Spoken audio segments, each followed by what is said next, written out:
హల్లెలూయా, హల్లెలూయా. Right, దేవుని వాక్యం చూసుకుందాం. రోమా పత్రిక 5వ అధ్యాయము 20వ వచనము 21వ వచనం. మరియు అపరాధం విస్తరించున్నట్లు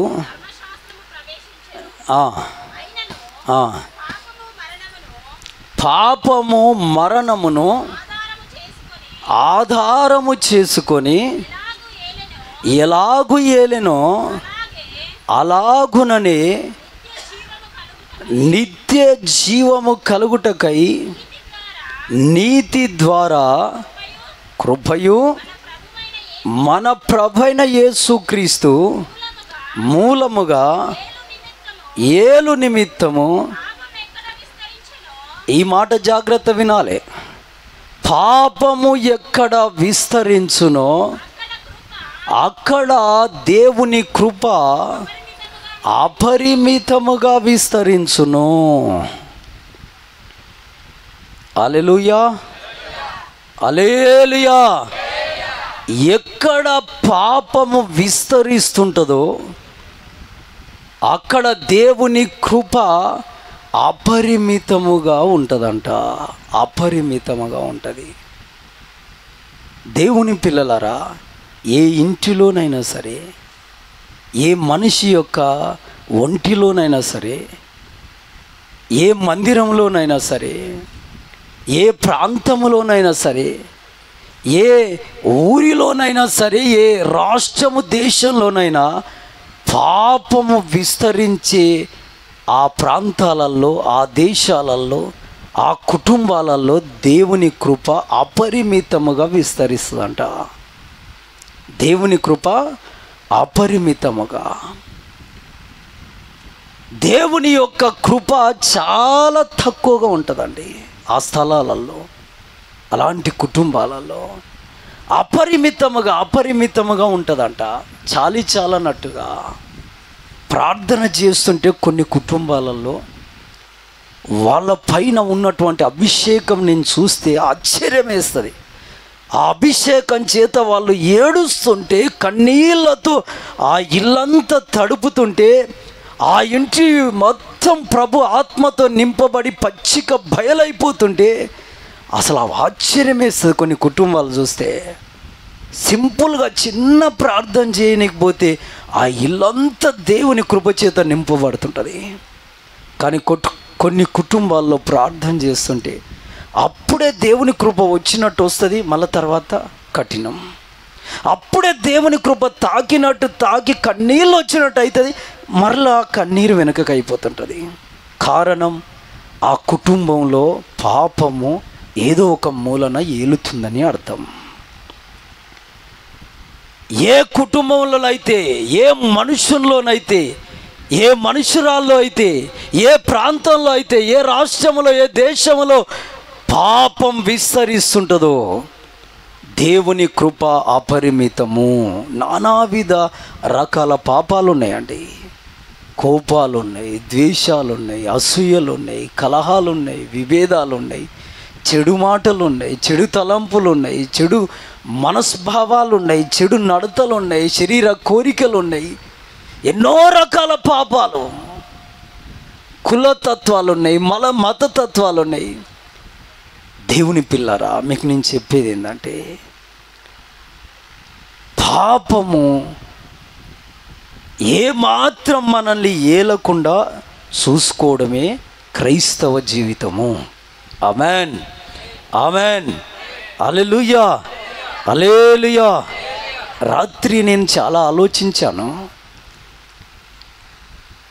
నాకు అనిపించింది, మా వెనకాల ముందు ఎవరు లేరు. మా నాన్న దేవుణ్ణి నమ్మి దేవుని సేవ చేసిన పాస్టర్ గారు కాదు, లేదు. మా వంశంలోనే ఎవరైనా ప్రభును సంపూర్ణంగా స్వీకరించి మాకొక మోడల్గా దేవుని పనిలో ఉన్నారంటే లేరండి. నాకు అనిపిస్తున్నది కొన్ని సందర్భాల్లో మేము అనుభవం లేని వాళ్ళం, ఒకటి. రెండోది, మా వయసు కూడా అంత పెద్ద వయసు మళ్ళిన వాళ్ళం కూడా కాదండి. అంత పెద్ద ఒక 50-60 సంవత్సరాల వయసు ఉండి అనుభవం కలిగి ఆ అనుభవంలో వెళ్తూ దేవుని పనిలో నిలిచి జరిగిస్తున్నామంటే కాదు. వాస్తవికంగా చెప్పాలంటే చిన్నోళ్ళ పట్టికలోనికే తీసుకెళ్తారు. అయినా ప్రభు నిలబెట్టుకొని నేనేంటి, ఈ తమ్ముళ్ళేంటి, ఇంకా ఆడున్న చిన్నపిల్లలు, ఇప్పుడు ఆ చర్చ్ చూస్తుంటారు, చిన్నపిల్లలు 13 సంవత్సరాల వయసులో పిల్లలు ఫ్యాడ్ కొడుతుంటారు. వీళ్ళ ద్వారా ఈ పరిచర్య ఇలా జరిగిస్తున్నాడే ప్రభు, నాకు చాలా ఆశ్చర్యంగా ఉంది. ఆమేన్. 1-2 దగ్గర 4-5 సంఘాలు ప్రభు కట్టించాడంటే ఎంత సంతోషంగా ఉంది తెలుసా.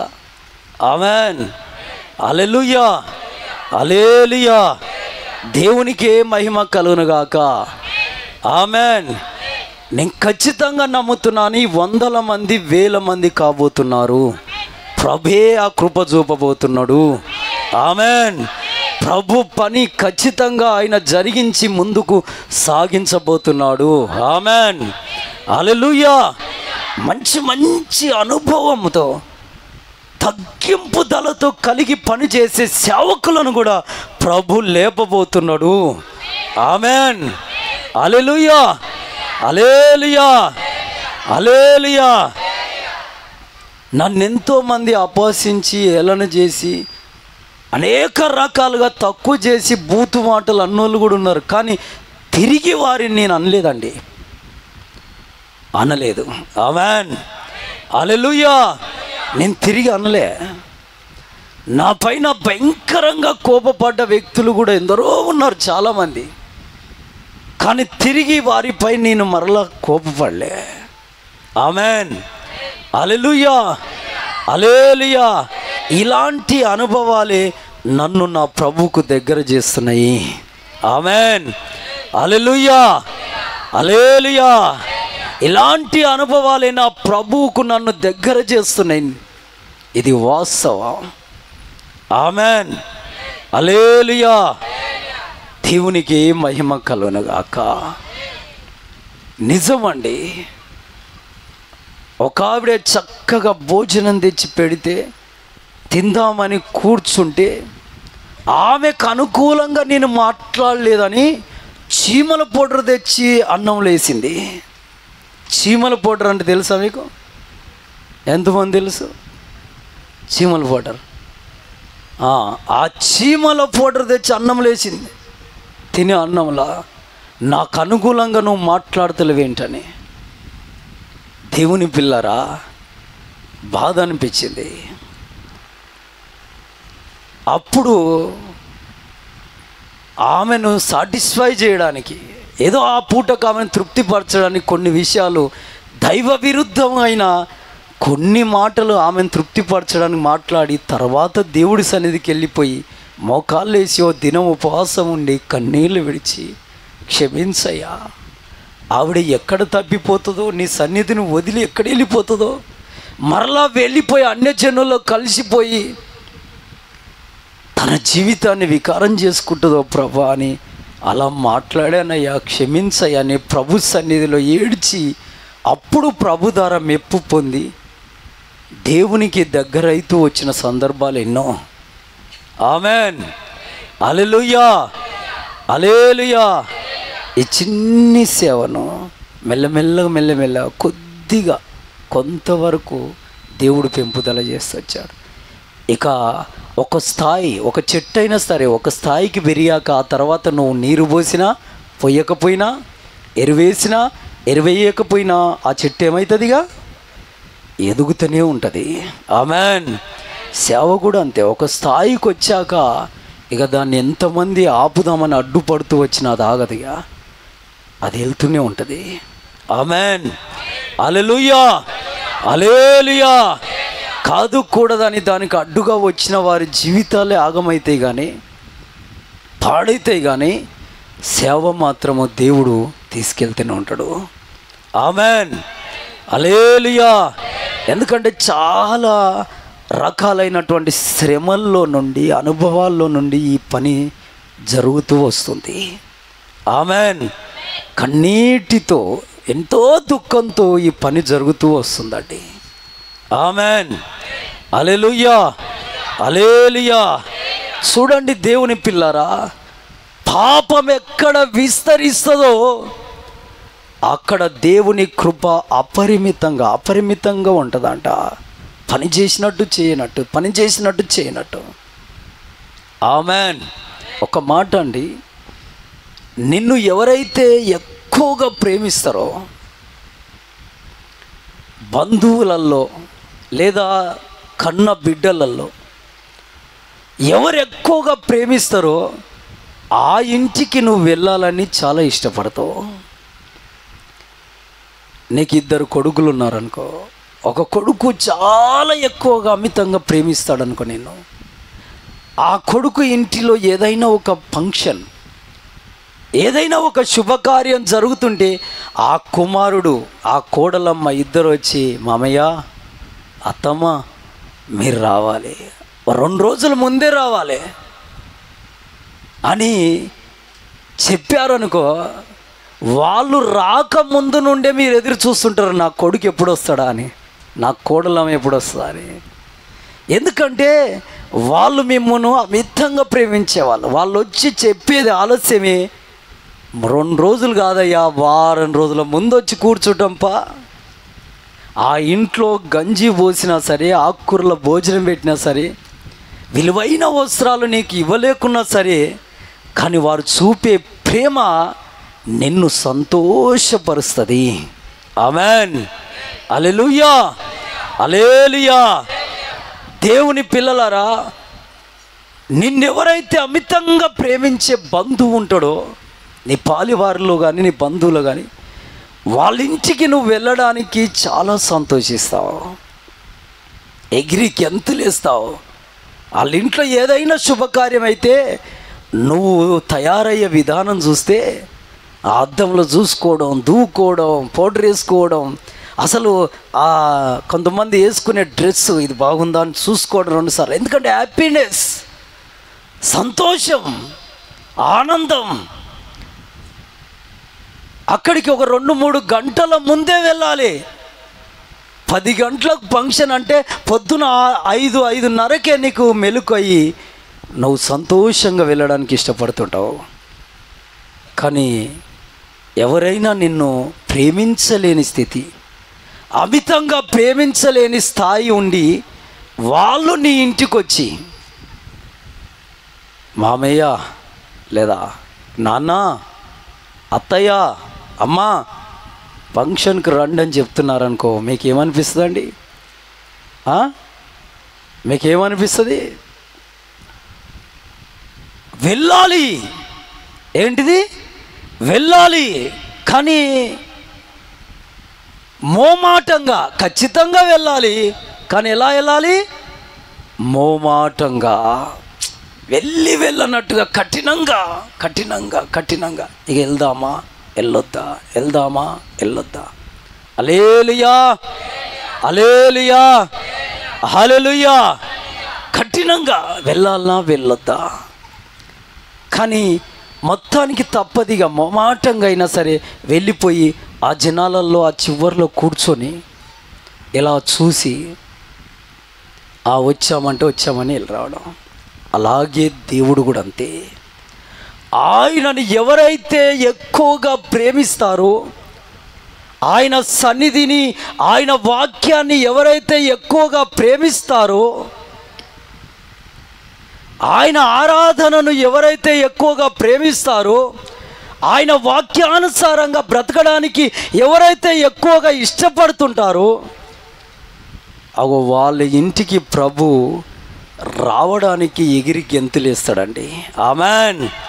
వాళ్ళు మోకాళ్ళు వేసి చేతులు ఎత్తారా ప్రభువా అన్నావు అనుకో, ఆయన సన్నిధి అలాగా దిగుతుంది నీ ఇంటిలోకి. ఆమెన్. ఆయన దూతలు ఆయనను స్తుతిస్తూ ఆరాధిస్తూ అలాగ దిగిపోతాయి నీ ఇంట్లోకి. నిన్ను తన అభిషేకంతో ప్రభు నింపుతుంటాడు.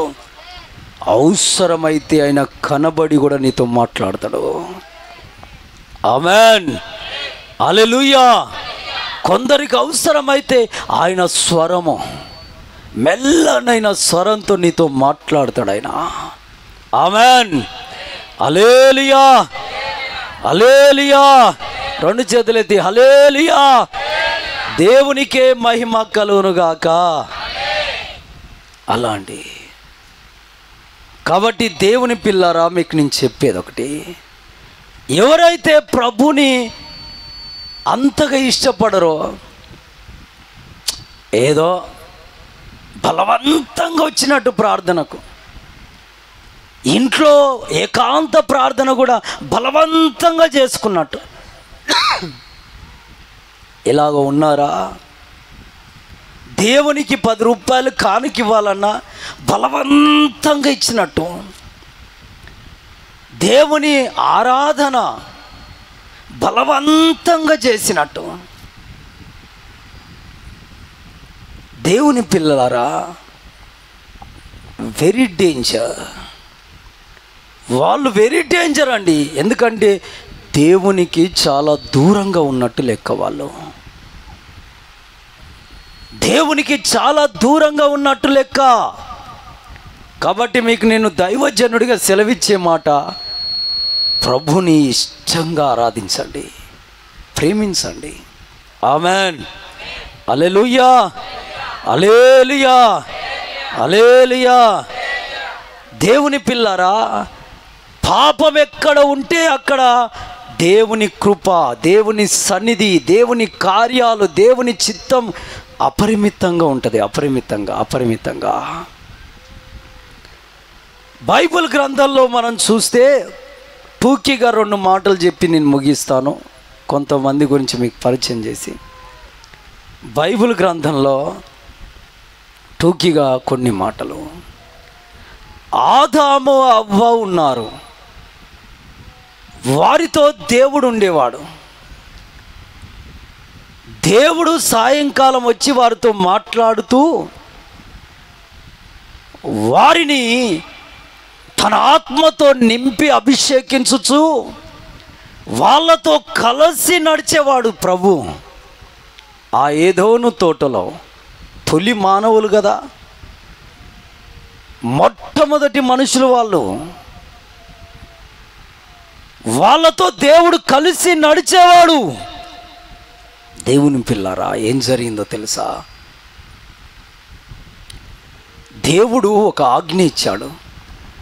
ఈ తోటలో ఉన్న ఆ చెట్టు, మంచి చెడు తెలివినిచ్చే చెట్టు ఒకటి ఉంది, దాని ఫలాలు తినొద్దు నాయన అని చెప్పాడు. తినొద్దమ్మా అని చెప్పాడు. తినొద్దని చెబితే కొన్ని సంవత్సరాలు బాగానే ఉన్నారు. ఆ కుటుంబం ఎలా ఉంది? నిండుగా దేవుని కృపతో నింపబడి ఉంది. దేవుని వాత్సల్యత కలిగిన కుటుంబం, దేవుని ఆత్మతో నింపబడిన కుటుంబం, అభిషేకంతో ఉన్న కుటుంబం. ఎప్పుడైతే వద్దన్న పని చేశారో, ఎప్పుడైతే ఆ చెట్టు ఫలం తినొద్దని దేవుడు చెబితే కావాలని వెళ్ళిపోయి ఆ చెట్టు ఫలాలు తీసుకొని తిన్నరో, దేవుని కృప ఆ ఇంటిని విడిచి ఏమైందండి? వెళ్ళిపోయింది. దేవుని కృప ఆ ఇంటిని విడిచి వెళ్ళిపోయింది. హల్లెలూయా, హల్లెలూయా. నిజమండి, ఆదాము అవ్వ కుటుంబాన్ని దేవుని కృప విడిచి వెళ్ళింది. ఎందుకంటే అక్కడ ఏం జరిగింది? పాపము. ఆజ్ఞ అతిక్రమమే పాపం. దేవుని ఆజ్ఞను ధిక్కరించి వద్దన్న చెట్టుకాయ తీసుకొని తిని అక్కడ పాపపు పని చేశారు గనక దేవుని కృప ఆ ఇంటిని విడిచి వెళ్ళింది. సాయంకాలం పూట దేవుడు వచ్చి మాట్లాడి ఆ అనుభవం పోయింది. దేవునితో కలిసి నడిచే ఆ జీవితం పోయింది. దేవుని పిల్లలారా, మంచిగా దేవునికి ఆరాధన చేసుకునే ఆరాధన జీవితము ఆ క్రమం పోయిందిగా. దేవుడు పరలోకంలోనే ఉంటున్నాడు, వీళ్ళు భూమి పైన ఉండి అలాగ తిరుగుతూనే ఉన్నారు. వీళ్ళకు 2 పిల్లలు పుట్టారండి, 2 అబ్బాయిలే. పెద్దోడి పేరు కయ్యూను, చిన్నాయన పేరు ఏబేలు. వీళ్ళిద్దరూ, ఒక ఆయన వ్యవసాయం చేస్తాడు, ఒక ఆయన గొర్రెలు మేపుతాడు. ఎప్పుడైతే ఆ కుటుంబం తల్లిదండ్రులు చేసిన ఆ పాపపు పని ద్వారా కుటుంబంలో దేవుని కృప నిండుగా ఉండే, ఆ కుటుంబం నిండుగా దేవుని కృప ఎప్పుడైతే విడిచి వెళ్ళిపోయిందో ఆ ఇంట్లో ఏమేలిందండిగా, ఆ ఇల్లుని ఏమేలింది? మరణం. ఏమేలిందిగా? మరణం. ఎందుకంటే పాపము దేన్ని ఆధారం చేసుకుంటుందంట? మరణాన్ని ఆధారం చేసుకుంటుందంట. హల్లెలూయా, హల్లెలూయా. అందరు 2 చేతులు ఎత్తి హల్లెలూయా. ప్రతిసారి చెప్పమండి, మీకు గుర్తుండాలి. హల్లెలూయా అనగానే 2 చేతులు ఎత్తి చెప్పాలి, ఓకేనా? ఆమేన్, హల్లెలూయా. అర్థమవుతుందా? రైట్, ఆమేన్, హల్లెలూయా. దేవునికి మహిమ. ఇక పెద్దోడు కయ్యూను ఎవరిని చంపాడండి? తన తమ్ముడైన ఏబేలును, తన తమ్ముణ్ణి చంపాడండి. సొంత అన్న సొంత తమ్ముణ్ణి చంపేశాడు. ఎప్పుడైతే దేవుని కృప అపరిమితంగా ఆ ఇంట్లో సంచరిస్తుందో, ఇక ఆ ఇంట్లో ఏమొచ్చి నిలబడ్డది? ఆ ఇల్లుని ఏమేలుతుందిగా. అందుకే దేవుని పిల్లారా, ఆజ్ఞను మనం అతిక్రమించొద్దు. ఆమేన్, ఆమేన్, ఆమేన్, హల్లెలూయా. ఎందుకంటే దేవుని ఆజ్ఞను పాటించుటయే ముఖ్యం. ఎక్కడుంది మాట? 1 కొరింథీ పత్రిక 7:19. 1 కొరింథీ పత్రిక, 1 కొరింథీలకు రాసిన పత్రిక 7వ అధ్యాయం 19వ వచనం చదవండి. 19వ వచనం. దేవుని ఆజ్ఞలను అనుసరించుటయే ముఖ్యం. ఆమేన్. పక్కలో చేయి పట్టుకొని చెప్పు, దేవుని ఆజ్ఞను పాటించుటయే ముఖ్యము. దేవుని ఆజ్ఞను అనుసరించుటయే ముఖ్యము. ఆమేన్. ఇది ఇంపార్టెంట్. ఎంత నొల్లి చేసినా వేస్టే, ఎంత గోల చేసినా వేస్టే, ఎన్ని రకాల మాటలు మాట్లాడినా వేస్టే. ఆమేన్. ఆజ్ఞను పాటించడమే ముఖ్యము. ఆమేన్, హల్లెలూయా. ఎందుకంటే ఆజ్ఞ తప్పామా, కృప ఏమవుతుంది? ఇంటిని విడిచి వెళ్ళిపోతుంది.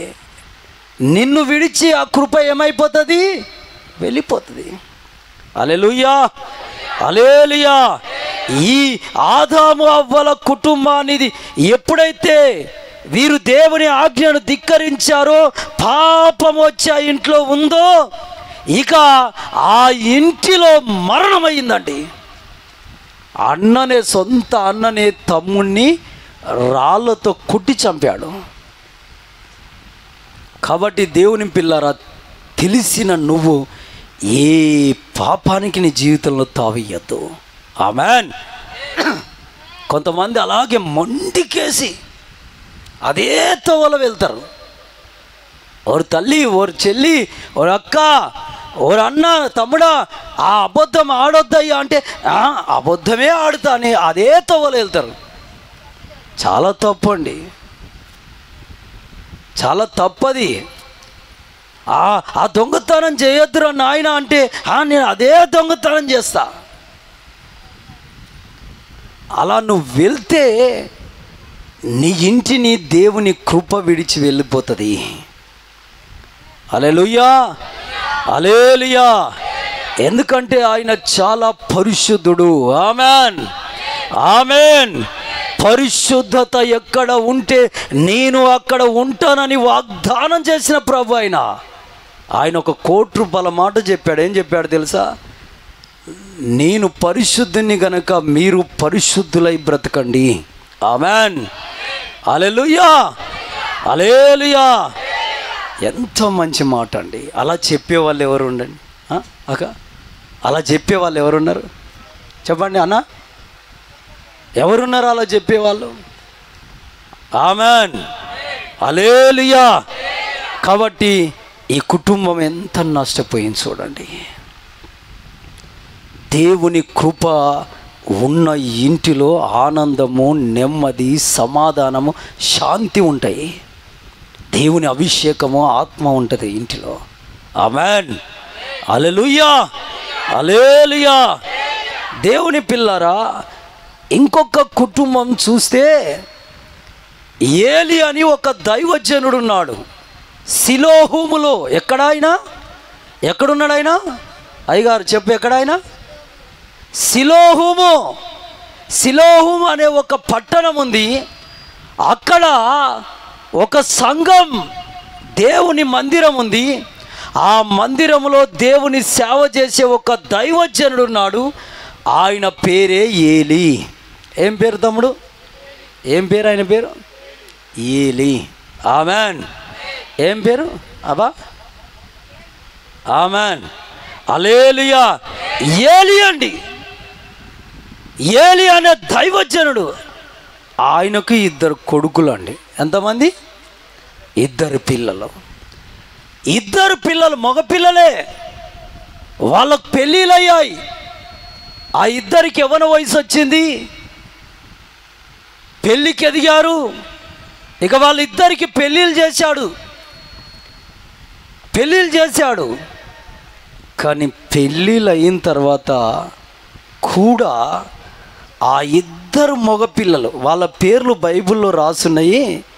వాళ్ళిద్దరి పేర్లు ఏంటంటే, వాళ్ళిద్దరి పేర్లు ఏంటంటే ఓప్ని, ఫినెహాసు. ఏం పేర్లు అండి? ఓప్ని, ఫినెహాసు. వీళ్ళిద్దరి పెళ్ళిళ్ళు అయ్యాక కూడా వారు పాప జీవితాన్ని వదిలిపెట్టలేదండి. వాళ్ళు ఎచ్చుగా మాంసం తినేవాళ్ళంట. ఎచ్చుగా ఆ మటను, ఆ బలులు అర్పిస్తుంటే దేవునికి, ఆ రోజుల్లో బలులు ఇచ్చేవాళ్ళు. ఆ బలులు అర్పిస్తుంటే ఆ పచ్చి మాంసం తెచ్చుకొని సరిగా ఉడకనట్టుగా ఉడకబెట్టుకొని తినేవాళ్ళు. వాళ్ళకు భార్యలు, వివాహం చేసుకున్న భార్యలు ఉన్నాక కూడా ఆ భయంకరమైన పాప పనండి కొంతమంది ఆ యవ్వన పిల్లలతో. అది ఉంది, బైబిల్లో రాస్తుంది. అట్లా దేవుని పిల్లరా, ఇంకా వీరి పాప జీవితాన్ని వీరు మరవలే. ఎప్పుడైతే మర్చిపోలేదో వీరిని బట్టి దేవుడు ఆ దేశములో, ఆ గ్రామములో, ఆ మందిరంలో దేవుడైన యెహోవా మాట కరువైందంట. దేవుని ఆత్మ కరువైపోయిందండి. ఎంత విచారణమండి! దేవుని ఆత్మ కరువైంది.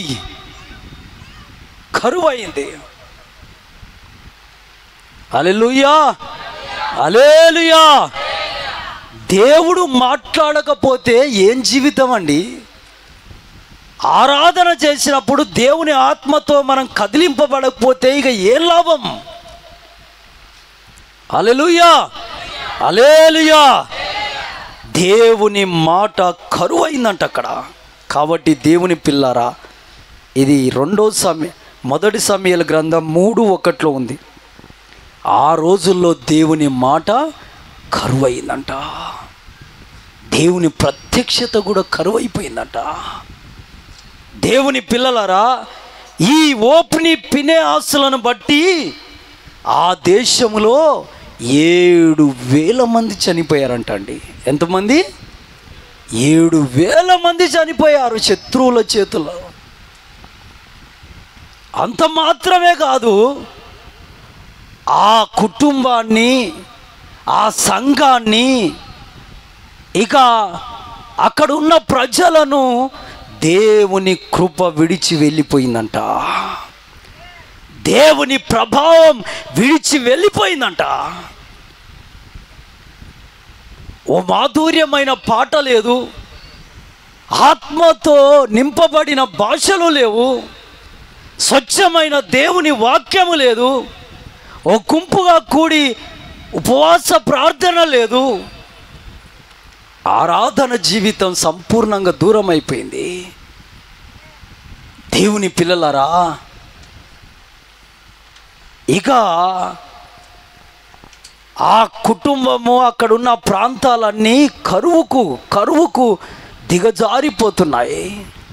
అప్పుడు ఆ గుడిలోకి ఒక దైవజనుడు, ముగిద్దామండి, ఎక్కువ అటు ఇటు కదిలి ఇక లేచి మనం ఇప్పటిదాకా ఏదో 5 గుండల బస్సు మోసి కూకున్నట్టు నిలబడ్డట్టు అట్లేం లేదుగా. ఆమేన్, హల్లెలూయా.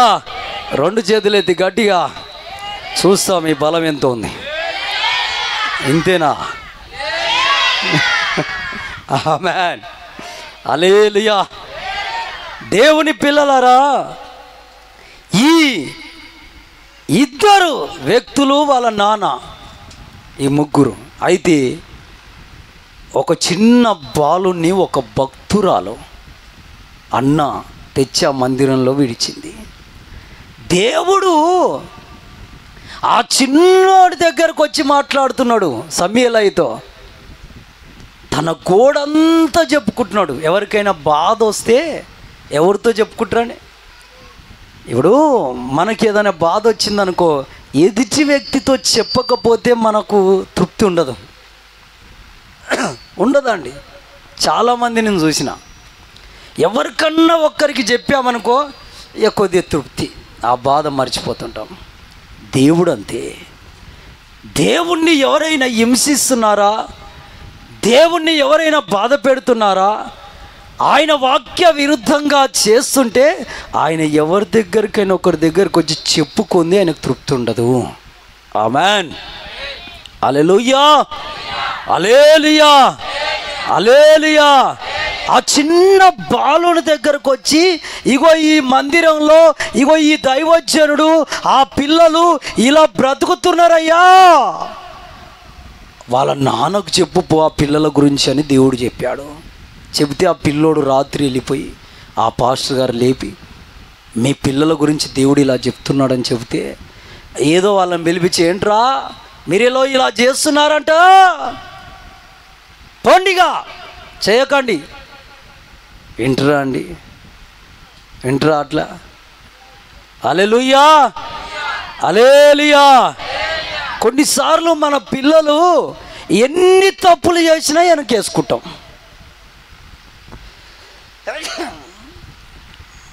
వద్దు, న్యాయాన్ని పరిశీలన చేయండి. ఆమేన్, హల్లెలూయా. అలా వెనకేసుకుంటే నీ పైకి ఎవరి కోపం వస్తుంది? మనుషుల కన్ను గప్తం కానీ దేవుని కన్ను. ఆమేన్, హల్లెలూయా. అడుక్కొని తిన్నా సరే అండి, నిజం చెప్తున్నా. లేదు, మంచి బిర్యానీలు తినాలని కాదు, మంచి షోకేజ్ బట్టలు వేసుకోవాలని కాదు, విలువైన నగలు వేసుకొని పెద్దింట్లో బతకాలని కాదు. ఆ పూట గంజిదాయి బతికిన, చిన్న పూరి గుడిసెలో బతికిన, ఆ పూటకు మామూలు కాటన్ చీర కట్టుకున్నా సరే, దేవుని మాట ప్రకారం నువ్వు బ్రతుకుతే దేవుడు నీతో నీ ఇంట్లో ఉంటాడు. ఆమేన్. నువ్వు బతికే కాలం భూమి మీద చాలా తక్కువ, నువ్వైనా నేనైనా ఆల్రెడీ సగం అయిపోయింది. కానీ ఇప్పటికీ దేవుడు నిన్ను కాపాడుతున్నాడంటే ఇంకా నా బిడ్డ నా పనిలో ఎదుగుతుందేమో, నా ఆరాధనలో ఎదుగుతుందేమో, నా సేవలో ఎదుగుతుందేమో అని ఆశతో. ఎందుకండి, ఇప్పుడు నేను 38 సంవత్సరాల వయసు, ఇప్పుడు నా 38 సంవత్సరాల ఈడులో ఉన్న వాళ్ళు చచ్చిపోయిన వాళ్ళు లేరా? నాకంటే తక్కువ వయసు ఉన్న వాళ్ళు చనిపోయిన వాళ్ళు లేరా? ఇప్పుడు ఈ అవ్వ ఉంది, 90 ఏళ్ళు ఉంటుందంట, 70 ఏళ్ళ వయసు ఉంటుందంట. ఇప్పుడు 70 ఏళ్ళ సంవత్సరాల వయసు ఉన్నోళ్ళు ఎంతమంది చనిపోలేదండి? అంతకంటే తక్కువ వయసు ఉన్న వాళ్ళు చనిపోయిన వాళ్ళు లేరా? 50 సంవత్సరాలు, 40 సంవత్సరాలు, 30 సంవత్సరాలు ఉన్న వాళ్ళు చనిపోలేదా? 70 సంవత్సరాలు అయినా ఇంకా కాచి కాపాడుతుంది ఎవరు? ఆమెన్. అలాగే ప్రతి ఒక్కరిని 40 సంవత్సరాలు, 30 సంవత్సరాలు, 50 సంవత్సరాలు వయసు పడ్డోళ్ళు ఎందరో ఈ లోకాన్ని చూడకుండా పోతున్నారు. కానీ నువ్వు ఆ వయసుకు వచ్చినాక నువ్వు నిమ్మలంగా చక్కగా ఉంటున్నావు అంటే నీ తెలివి కాదు, నీ పిల్లల తెలివి కాదు, అది కేవలం దేవుని కృపనే నిన్ను బ్రతికిస్తుంది. ఆమెన్. ఇంక ఏదో ఒక ఆలోచన ఉంది దేవునికి నీ పట్ల. దేవునికి మహిమ. హల్లెలూయా, హల్లెలూయా. దేవునికే మహిమ కలుగునుగాక. ఆమేన్, ఆమేన్. హల్లెలూయా, హల్లెలూయా. ఇది నిజం, ఇది వాస్తవం. ఆమేన్. కరోనా ఇంజెక్షన్ వేసుకున్న వాళ్ళు ఎందరో గుండె దడొచ్చి చచ్చిపోతున్నారు తెలుసా? హార్ట్ అటాక్ వచ్చి చచ్చిపోతున్నారు. ఏం ప్రాబ్లం అంటే డాక్టర్లే చెబుతున్నారు, నోటిఫై చేస్తారు, కరోనా ఇంజెక్షన్ ప్రభావమే అని చెప్తున్నారు. కానీ ఇక్కడ మనం కరోనా ఇంజెక్షన్లు వేయించుకోలేదా? వేయించుకోలేదు. ఒక్కొక్క 2 కాదు 3 ఇంజెక్షన్లు కూడా వేయించుకున్నారు. వేయించుకోలేదా అక్క? వేయించుకోలే అక్క? అన్న వేయించుకోలేదా? మరి వాళ్ళు చనిపోయి లోకాన్ని విడిచి వెళ్ళిపోయారు. నీ వయసులో ఉన్న వాళ్ళే నీలాగా 2-3 ఇంజెక్షన్లు వేసుకున్నలే. కానీ ఈరోజు నువ్వు ఇలాగా క్షేమంగా ఉన్నావంటే ఎవరి కృప? ఇంకా నీ ద్వారా ఆయన మహిమ పొందాలి. ఆమెన్. ఆయన స్తుతించబడాలి. ఆమెన్. ఆయన పని జరగాలి నీ ఇంటి చుట్టుపక్కల. హల్లెలూయా. ఎలా ఒంటికి పడుతుందో, ఎలా తింటారో అండి. ఆ ఇంట్లోనే తాగుబోతులు ఉంటారు, ఆ ఇంట్లోనే తింటూ ఉంటారు. వీళ్ళు మంచిగా కమ్మగా చికెన్ మటన్ వండుకొని వాళ్ళని మార్చయ్యాను 3 రోజులు ఉపవాసం ఉండి ప్రార్థన చేయలేకపోతారు. మా ఇంట్లో నాకు అలా కుదురుబాటు కాలే. మా ఇంట్లో మారేదాకా ఉపవాసం, సంవత్సరం ఉపవాసం చేసిన, వారానికి 3 రోజులు సరిగా తిండి తినక వాళ్ళు మారేదాకా దేవుని పాదాల మీద పడి ఏడ్చాను. దగ్గర 15 మంది మారిపోయారు. ఆమెన్. ఇంత ఫుల్ బాటిల్ తాగేవాళ్ళు. ఆమెన్. హల్లెలూయా, హల్లెలూయా. ఆ తాగుడు మానేశారు, బాప్తిస్మాలు పొందారు. అందులో మా అన్న దేవుని పని చేస్తున్నాడు. ఆమెన్. ఓ సంఘం నడిపిస్తున్నాడు. ఆమెన్. హల్లెలూయా. కొందరికి వంట పట్టదు అసలు. ఉంటే మాకే, నేను మాత్రం పోతున్నాగా. దేవుని పిల్లారా, వారికి కూడా దేవుని కృప కావాలంటే వాళ్ళ కొరకు దేవుడి సన్నిధిలో ఏడవండి. Amen, amen. వీళ్ళు ఏలి కుమారులు ఓపెని ఫినెహాసులు చేసే పాపం, ఆ పాపం ఎక్కడైతే ఉందో దేవుని కృపాపరిమితం అయిపోయింది. కనుక ఆ కుటుంబం పైకి ఏమొచ్చింది? ఆ ప్రజలపైకి ఏమొచ్చింది? కొంతమంది పాపిష్టి సేవకులనే ప్రేమిస్తారండి. పాపిష్టి సేవకులను. సేవకులలో కూడా అందరు మంచోళ్ళు అని నేను చెప్పనండి. పాపాత్ములు ఉన్నారు, వ్యభిచారులు కూడా ఉన్నారండి. వ్యభిచారులు. విశ్వాసులలో కూడా అందరు మంచోళ్ళు అని నేను చెప్పను. విశ్వాసులలో కూడా పాపాత్ములు ఉన్నారు, ఎంతో మోసకారులు ఉన్నారండి. కాబట్టి కని కలిగి అడిగేసి దేవుని చిత్తానుసారంగా బ్రతకడమే ముఖ్యము. ఆమెన్, హల్లెలూయా. అందుకే కీర్తన 1వ అధ్యాయం 1వ వచనంలో ఏముంటుందండి? దుష్టుల ఆలోచన చొప్పున నడవక, పాపుల మార్గాన నిలవక, అపాసకులు కూర్చున్న చోట ఏం చేయాలి? దివారాత్రులు దేవుని ధర్మశాస్త్రం ధ్యానించాలి. ఆమెన్. కానీ మనం పాపుల మార్గాన్ని, దుష్టుల ఆలోచన చొప్పుని, అపాసకులు కూర్చున్న చోటనే ఓ మ్యూజిక్ అదొకటి పెట్టుకుంటారు, ఇక డ్యాన్సు. మన గుడిసె కాడికి పోయాను, ప్రార్థన చేస్తుంది రమ్మన్నారు. పోతే ఆ గుడిసెలో సినిమా పాట పెట్టిరండి. సినిమా పాట ఏదో కొత్తగా వచ్చిందంట సినిమా, పుష్ప. ఆ పుష్ప సినిమా పాట అంటది. అది పెడితే ఆ పాట నాకు అర్థం కాలే, కానీ ఆ పాట పెట్టారండి. ఇక ఎగురుతున్నారు. ఇక ముగ్గురు ఆడపిల్లలు, అలా ఆడపిల్లల నాన్న, ఆయన భార్య ఇక ఎగురుతున్నారు డ్యాన్స్. అబ్బా, నేను అనుకున్నాను యమ ఖుషిగా ఉన్నారా, దేవుడి స్తోత్రం, యమ ఖుషిగా ఉన్నారని. నేను ఇట్లా కళ్ళు మూస్తే వాళ్ళ మధ్యలో ఇంకొకటి ఎగురుతున్నాడు. ఎవడాడు? ఆ కర్రోడు, నల్లోడు, వాడు 2 కొమ్ములు పెట్టుకొని వాడు కూడా ఎగురుతున్నాడు వీళ్ళ మధ్యలో. అమ్మా సైతానా, ఇప్పుడు ఈ 5 మంది మధ్యలో ఎవరున్నారు? ఇక పాపం ఎక్కడ విస్తరిస్తే అక్కడ కృప అపరిమితము. నేను వెళ్ళిపోయి డోరు టిక్ టిక్ కొట్టిన, కిటికీలకి వెళ్ళి చూసినప్పుడే చూసినాక పోయి డోర్ టక్ టక్ కొట్టేసరికి ఆ కిటికీలకి వెళ్ళి ఒక పాప వచ్చి ఇలా చూసింది. అమ్మో పాస్టర్ గారు, అయ్యగారండి అని టక్ వెళ్ళిపోయి మైక్ బంద్ పెట్టేసి దాని మీద బెడ్షీట్ కప్పేసి వీళ్ళు ఆ చెమటలో ఎగిరిన చెమట అవన్నీ టక్ తుడిచేసుకొని అప్పుడు వచ్చి డోర్ తీశారు. ఇక ఏంటండి ఇంత లేట్ అయింది డోర్ తీయడానికి? నిద్రపోయాం పాస్టర్ గారు. దీనికి అబద్ధం, మళ్ళా నిద్రపోయాం పాస్టర్ గారు అంటే నిద్రపోయారు దొంగలు. ఈ దొంగలు చేసింది ఏంటిది? హల్లెలూయా. అందులో ఒకడు కరోనా రోగం వచ్చినప్పుడు ఇంజక్షన్లు వేసుకున్నాడు, లేచిపోయాడు. హార్ట్ అటాక్ వచ్చి లేచిపోయాడు. అప్పుడు చక్కగా అయింది ఆ కుటుంబం. అప్పుడు ఇదే వాక్యం చెప్పిన నేను వాళ్ళ ఇంట్లో, నన్ను పిలిస్తే చెబితే అప్పుడు వాళ్ళు పశ్చాత్తాపడి ఏడ్చారండి, పిల్లలు, తల్లి, వాళ్ళు బంధువులు.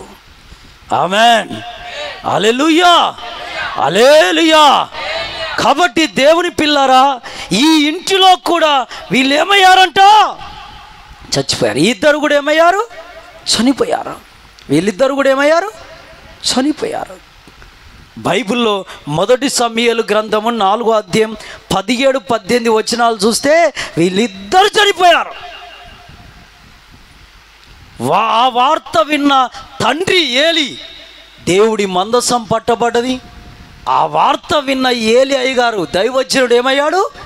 వెనుకకు పడి తల పగిలి మెడలు విరిగి చచ్చిపోయాడు, ముసలైన.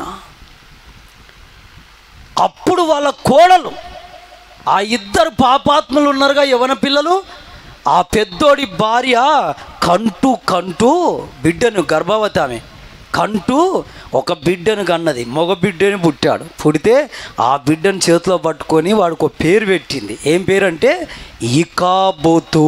ఏం పేరు? ఇకాబోతు. అంటే ఇక దేవుని కృప ఇక్కడ లేదు, వెళ్ళిపోయింది అని చెబుతుంది. పాపం ఎక్కడ విస్తరిస్తే అక్కడ దేవుని కృప అపరిమితంగా ఉంటుంది. కొంతమంది తాగుబోతులు ఇంట్లోనే తెచ్చుకొని తాగుతుంటారు. క్వార్టర్ సీజ తెచ్చుకొని పైన కింద ఇట్లా కొట్టి తీసి, చుట్టాలు బంధువులు వస్తే కూడా ఇంట్లో పెట్టి తాగుపెడుతుంటారండి వాళ్ళకు. మరి ఎందుకు జ్ఞానం లేదో నాకు అర్థం కాదు, కానీ ఇంట్లో తాగుపెడుతుంటారు. ప్రార్థన చేసుకునే ఇల్లు అదే, మళ్ళా ప్రార్థన, కుటుంబ ప్రార్థన జరిగిచ్చే ఇల్లు అదే, ఇంకా మందు తాగే ఇల్లు కూడా అదే. ఇక దేవుని కృప నిలబడుతుందా అండి? హల్లెలూయా, హల్లెలూయా. అందుకే నీ దేవుడి సన్నిధిలో ఏడు. అలాంటి వాళ్ళు నీ ఇంటిలో ఉంటే ప్రభు సన్నిధికి వచ్చి ఉపవాసం ఉండి కన్నీళ్ళు విడువు, ప్రభు మారుస్తాడు అలాంటి వాళ్ళని. Amen, amen, amen. ఈ 1 రాజుల గ్రంథము 12వ అధ్యాయంలో మనం చూస్తే దావీదు కూడా అండి, ఎవరండి?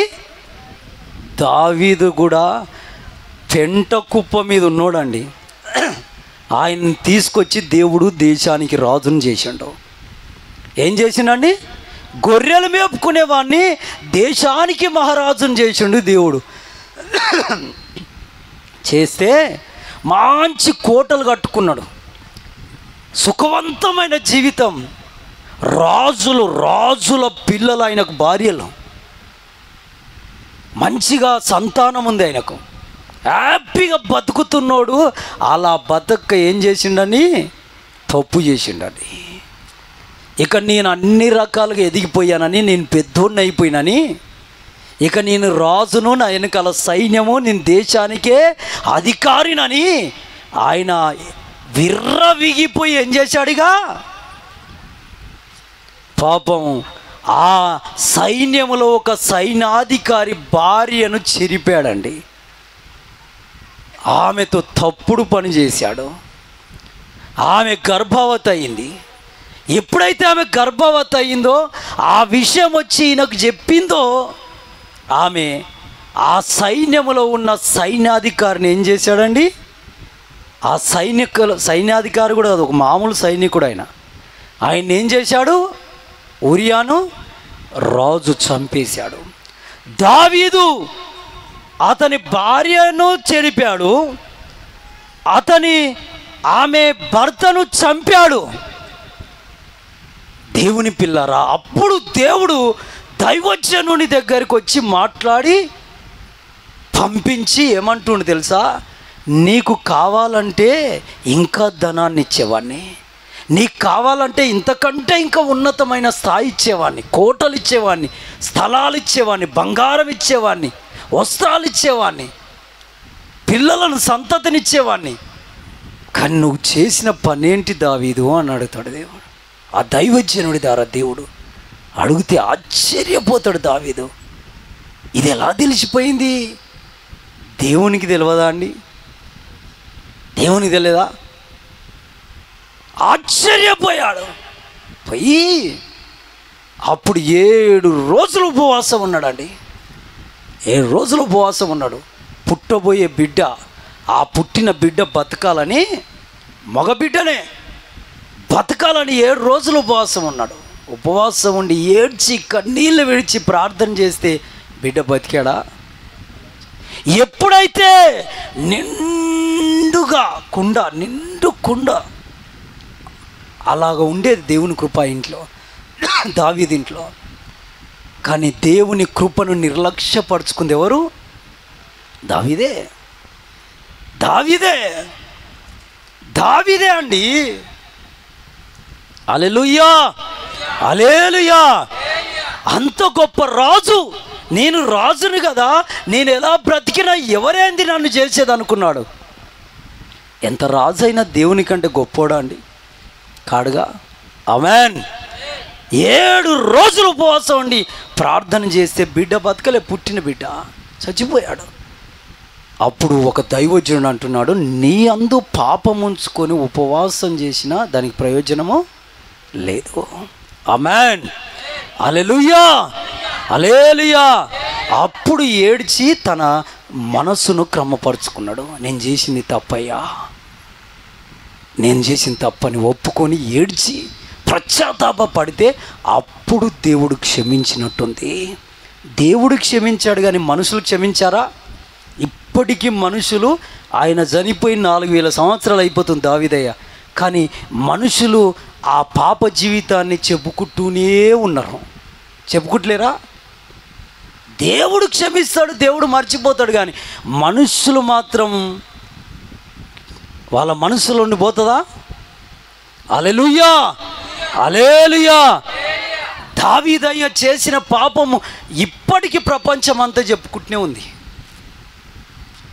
కాబట్టి దేవుని పిల్లరా, ఇక ఎంత భయంకరమైన శాపం అంటే ఆ ఇల్లుని ఆవరించిందంటే, సొంత కొడుకు, ఆ దావీదయ్య పెద్ద కొడుకు అమ్నోను, ఆయనకు ఒక్కతే బిడ్డ, ఆ ఒక్క బిడ్డను పాడు చేశాడండి.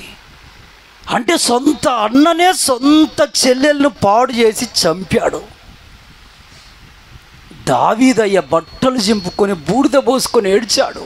అయ్యో ఏంటి నా కుటుంబంలో ఈ శాపం అని ఏడ్చాడు. ఆ ఏడుస్తుండగానే ఇంకొక్కడు పరిగెత్తుకొచ్చి, ఏంది నాయన అంటే, నీ పెద్ద కొడుకుని నీ నడిపి కొడుకు చంపేశాడు. నడిపోడు పెద్దోడిని ఏం చేశాడు? కత్తులతో చంపేశాడు.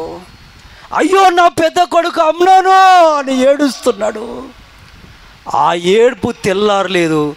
నడిపి కొడుకుని ఎవరు చంపేశారు? ఆ చేతి కింద, దావీదయ్య చేతి కింద పనోడు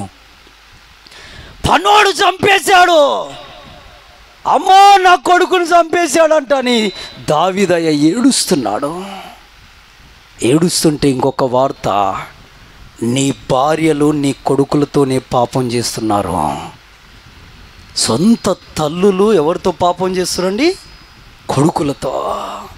ఆ వార్త వింటే గుండె పగిలిపోయి దావీదు తల నేలకేసి కొట్టుకుంటూ, నేను చేసిన పాపం ఇది, నా దేవుని కృప నా ఇంటిని విడిచెళ్ళేది, నేను పాపాత్మున్నయ్యా అని గోనె బట్ట కట్టుకొని ఏడుస్తున్నాడు. అని 14 సంవత్సరాలు వనవాసం చేశాడు. చిన్న మిస్టేక్ ఎంత దారుణాన్ని కూడా కట్టింది చూడండి. చిన్నదేం కాదండి, ఒక మనిషిని చంపడం అంటే చిన్నదా? దేవుని పిల్లారా, రాజును కదా అనుకుంటే జరిగింది ఏంటి? కాబట్టి ఏడ్చి చివరికి చనిపోయేటప్పుడు కూడా వణుకుడు రోగం శరీరంలోకి వచ్చి వణుకుతూ ఉంటే ఒంటె రోమంలో నేసిన గొంగడి 7 గొంగళ్ళు కప్పారంట. కప్పిన చలాగలే. చివరికి చచ్చిపోయేటప్పుడు అంటాడు, ఆ 2 రాజుల గ్రంథంలో తన చిన్న కుమారుడు సొలొమోనును పిలుచుకొని, ఓరి నాయనా సొలొమోను, దేవుని ఆజ్ఞలో మీరు బతకకురా, దేవుని చిత్తం ఏముందో అది గ్రహించి బ్రతుకురా, దేవుని ఒక్కొక్క ఆజ్ఞను జాగ్రత్తగా చూసుకొని 1కి 10 సార్లు చదువుకుంటూ బతుకురా, కుటుంబం బాగుంటుందిరా, ప్రాంతం బాగుంటుందిరా, దేశం బాగుంటుందిరా అని ఏడ్చి చివరికి చెప్పిన మాటలు అవే. ఆ మాటలు చెప్పి చనిపోయాడు. హల్లెలూయా, హల్లెలూయా. కాబట్టి దేవుని పిల్లలారా, ఎక్కడ పాపం విస్తరిస్తుందో అక్కడ దేవుని కృప అపరిమితం. కాబట్టి దేవుడి సన్నిధిలో ఉన్నాం, మనుషులం మనం. అక్కడక్కడ కొన్నిసార్లు తప్పిపోయి ఉండొచ్చేమో. మన మనసు మన మాట విన్నది కొన్నిసార్లు మన నోరు మన మాట విన్నదు, కొన్నిసార్లు మన ఆలోచన మన మాట విన్నదు. నిజం ఇది. కాబట్టి చిన్న తేడాలు ఏమైనా ఉంటే ప్రభు సన్నిధిలో ఒప్పుకొని క్షమించయ్యా అంటే ఎంత పుణ్యం. ఆ ప్రభు క్షమించేంత వరకు కన్నీళ్ళు విడిస్తే, ఆ ప్రభు క్షమిస్తే నీ కుటుంబంలో మళ్ళా తిరిగి ఆ కృప నింపబడుతుంది. ఆ ఖాళీ పాత్రగా ఉన్నావు, నీ కుటుంబం కూడా ఖాళీ పాత్రగా ఉంది, తిరిగి మరలా దేవుడు అభిషేకంతో నింపుతాడు. అపోస్తల కార్యగ్రంథం 5వ అధ్యాయంలో అపోస్తల దగ్గరికి వచ్చి అననీయ సఫీరా అబద్ధం ఆడారు, పొలం అమ్మి దేవుని కృపను పోగొట్టుకున్నారు. పాపం ఎక్కడుంటే అక్కడ కృప అపరిమితం. ఎప్పుడైతే దేవుని కృప అపరిమితంగా ఇంట్లో ఉందో ఇద్దరు మరణం ఏలింది.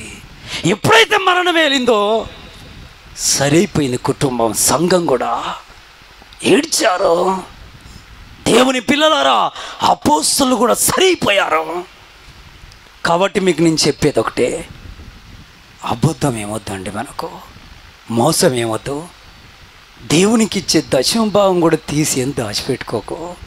మందిరానికి సంఘానికి ఖర్చు పెట్టేది, దేవుడికి ఇచ్చే కానుక దేవుడికి ఇచ్చేయి. దేవునివి నీకు. ఆమెన్, హల్లెలూయా. అన్యాయం ఏమొద్దు, మోసం ఏమొద్దు, అక్రమం ఏమొద్దు. నీ శత్రువునైనా నీ హృదయపూర్వకంగా ప్రేమించు. నీ పగవాని కొరకు ఓ రోజు ఉపవాసం ప్రార్థన చేయి, మారు మనసు కొరకు. నేను దేవుడు దీవిస్తాడు.